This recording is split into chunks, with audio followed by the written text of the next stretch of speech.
Assalamualaikum warahmatullahi wabarakatuh.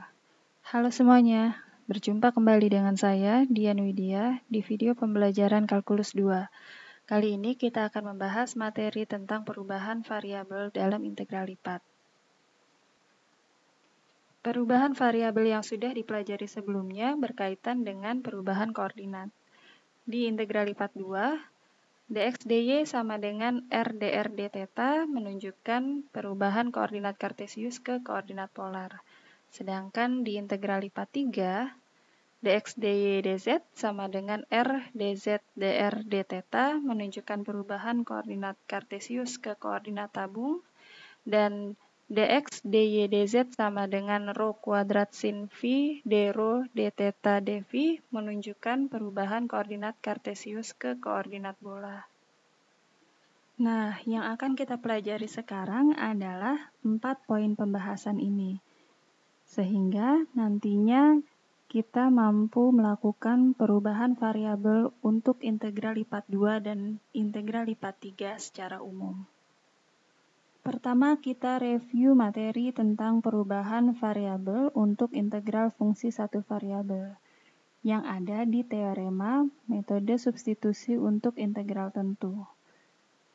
Substitusi U sama dengan Gx digunakan untuk mengubah integral dalam variabel X di sebelah kiri menjadi integral dalam variabel U di sebelah kanan. Integrannya yaitu fgx berubah menjadi fu, diferensialnya yaitu g aksen x dx berubah menjadi du, sedangkan di bagian batas integralnya dari x sama dengan a sampai x sama dengan b berubah menjadi dari u sama dengan ga sampai u sama dengan gb. Perlu diingat bahwa jika G merupakan fungsi satu-satu, maka G mempunyai inverse. Sekarang kita akan ubah peran variabel X dan U yang ada di teorema ini.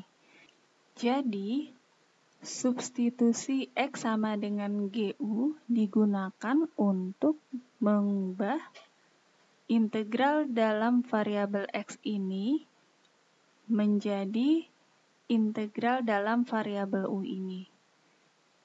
Integran fx berubah menjadi fgu, diferensial dx berubah menjadi g aksen u du, sedangkan batas integral dari x sama dengan a sampai x sama dengan b berubah menjadi dari u sama dengan g inverse a sampai u sama dengan g inverse b. Fungsi G di sini merupakan fungsi atau pemetaan dari variabel U ke variabel X yang dapat diilustrasikan dalam gambar ini. Oleh fungsi G, U dipetakan ke X, sedangkan oleh fungsi G inverse, X dipetakan ke U, sehingga X sama dengan A berubah menjadi U sama dengan G inverse A, dan X sama dengan B berubah menjadi U sama dengan G inverse B. Pembahasan berikutnya tentang transformasi dari bidang UV ke bidang XY yang akan digunakan untuk melakukan perubahan variabel dalam integral fungsi dua variabel. Misalkan X dan Y adalah fungsi dalam variabel U dan V, dan misalkan G, U, V sama dengan X, Y adalah fungsi atau transformasi dari ruang R2 ke R2. Persamaan X, Y sama dengan G, U, V di sini menunjukkan bahwa X, Y adalah peta dari U, V. Sedangkan U, V adalah prapeta dari X, Y. Peta dari himpunan S di bidang UV adalah himpunan titik-titik X, Y di bidang XY yang memenuhi persamaan X, Y sama dengan G, U, V, di mana U, V ada di S. Grafik fungsi G di sini sudah tidak dapat digambarkan lagi karena merupakan 4 dimensi. Tetapi, ilustrasi fungsi atau pemetaan dari titik-titik di bidang UV ke titik-titik di bidang XY dapat kita gambarkan. Transformasi G di sini memetakan bidang UV ke bidang XY, sedangkan transformasi G inverse memetakan bidang XY ke bidang UV. Sehingga garis-garis vertikal di bidang UV dipetakan ke bidang XY berupa kurva yang disebut sebagai kurva U dari G. Dan garis-garis mendatar di bidang UV dipetakan ke bidang XY berupa kurva yang disebut sebagai kurva V dari G. Jadi, bagian berwarna abu-abu di bidang UV ini dipetakan ke bagian berwarna abu-abu di bidang XY ini. Sekarang kita coba lihat contohnya. Misalkan G, U, V sama dengan X, Y, di mana X sama dengan U ditambah V dan Y sama dengan U dikurang V. Gambarkan grafik kurva U dan kurva V dari G untuk himpunan S berikut ini. Kalau kita gambarkan, himpunan S berupa daerah berbentuk persegi panjang yang dibatasi oleh garis U sama dengan 3, U sama dengan 5, V sama dengan 1, dan V sama dengan 4. Pertama, selesaikan sistem persamaan ini. Jika persamaan 1 ditambah persamaan yang kedua diperoleh 2U sama dengan X ditambah Y, sehingga U sama dengan setengah dikali X ditambah Y. Sedangkan jika persamaan 1 dikurang persamaan yang kedua diperoleh 2V sama dengan X dikurang Y. Sehingga V sama dengan setengah dikali X dikurang Y.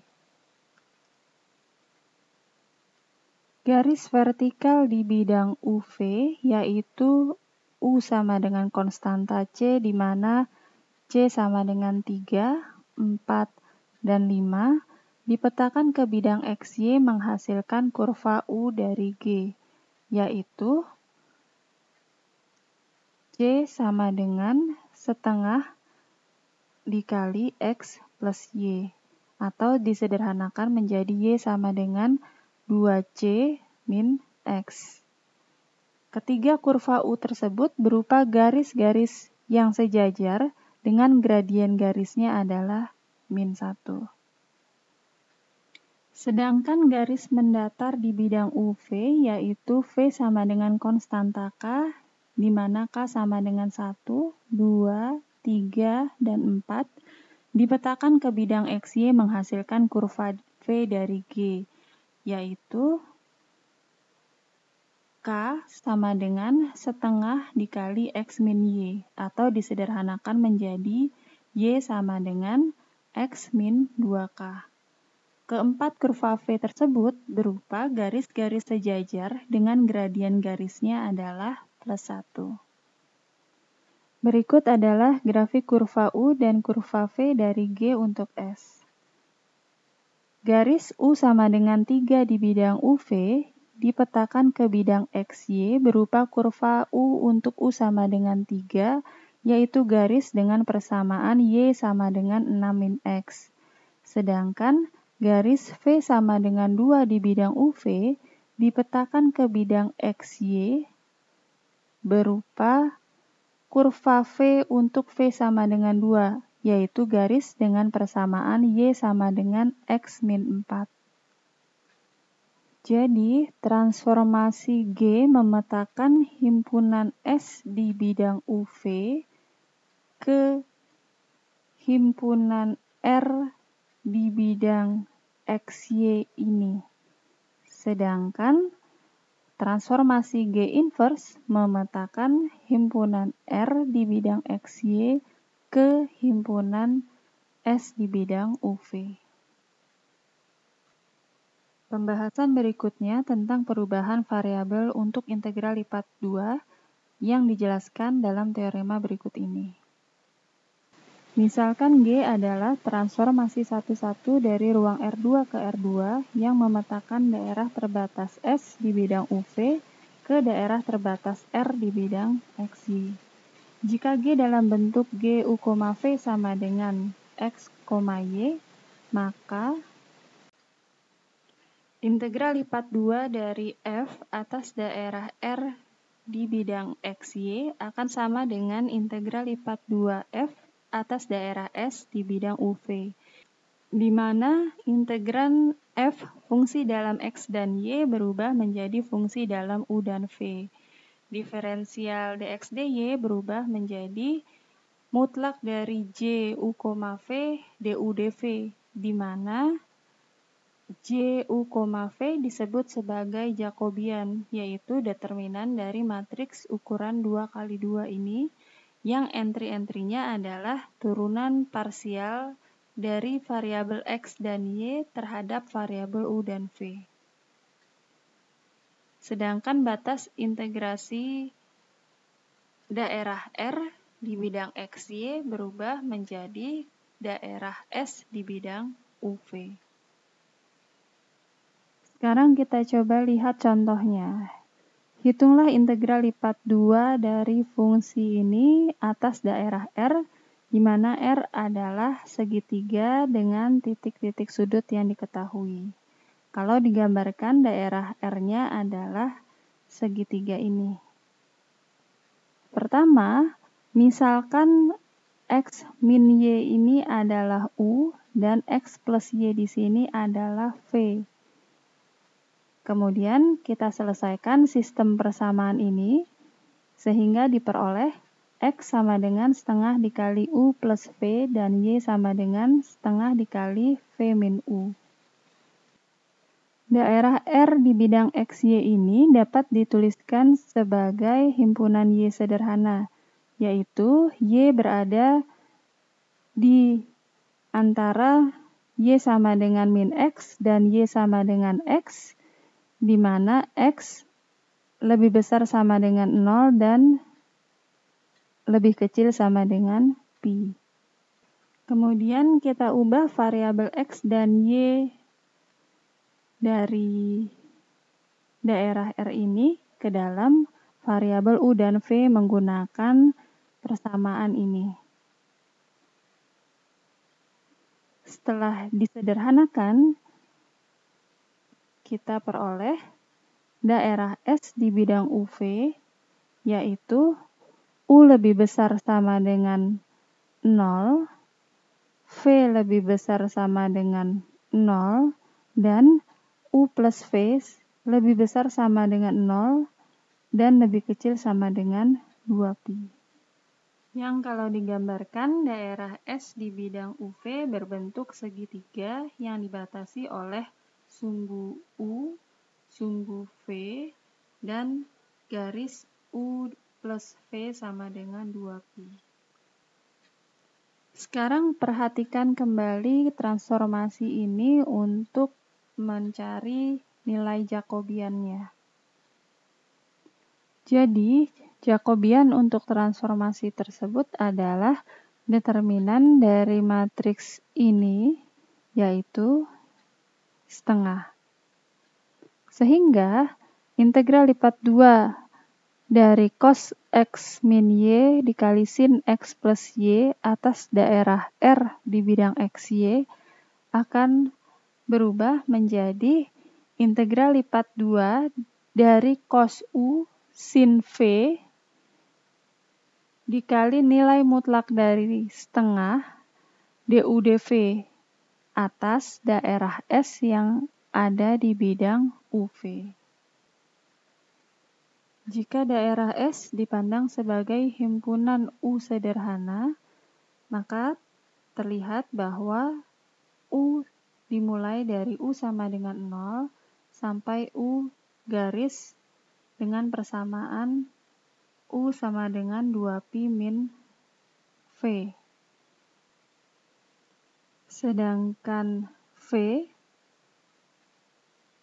bergerak dari V sama dengan 0 sampai V sama dengan 2pi. Jadi, integral berulang ini tinggal diselesaikan sampai mendapatkan nilainya. Pembahasan yang terakhir tentang perubahan variabel untuk integral lipat 3. Teorema tentang perubahan variabel untuk integral lipat 2 tadi digeneralisasi sehingga berlaku untuk integral lipat 3 bahkan untuk integral lipat n. Misalkan G adalah transformasi satu-satu dari ruang R3 ke R3 yang memetakan daerah terbatas S di ruang UVW ke daerah terbatas R di ruang XYZ. Jika G dalam bentuk G, U, V, W sama dengan X, Y, Z, maka integral lipat 3 atas daerah R di ruang X, Y, Z akan sama dengan integral lipat 3 atas daerah S di ruang U, V, W, di mana integran F fungsi dalam X, Y, dan Z berubah menjadi fungsi dalam U, V, dan W. Diferensial dx, dy, dz berubah menjadi mutlak dari J, U, V, W, du, dv, dw, di mana J, U, V, W adalah Jacobian berupa determinan dari matriks ukuran 3x3 yang entry-entrynya adalah turunan parsial dari X, Y, dan Z terhadap variabel U, V, dan W.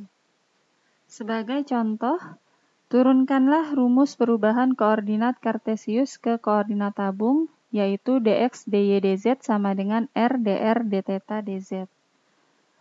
Ingat kembali hubungan antara koordinat Kartesius dan koordinat tabung, yaitu x sama dengan r cos θ, y sama dengan r sin θ, z sama dengan z. Sehingga Jacobian dari transformasi tersebut adalah determinan dari matriks yang entry-entrynya adalah cos θ min r sin θ 0 sin θ r cos θ 0 0 0 1. Dengan menggunakan ekspansi kofaktor baris ketiga diperoleh determinan dari matriks ini adalah R. Jadi, dx, dy, dz sama dengan mutlak dari Jacobian dr, dθ, dz sama dengan R, dr, dθ, dz. Semoga mudah dipahami ya. Untuk latihan soalnya, bisa dicoba 5 soal ini yang berada di akhir subbab 13.9 dari buku Kalkulus edisi ke-9 karangan Farberg, Purcell, dan Rigdon. Selamat belajar, sampai ketemu di video materi lainnya.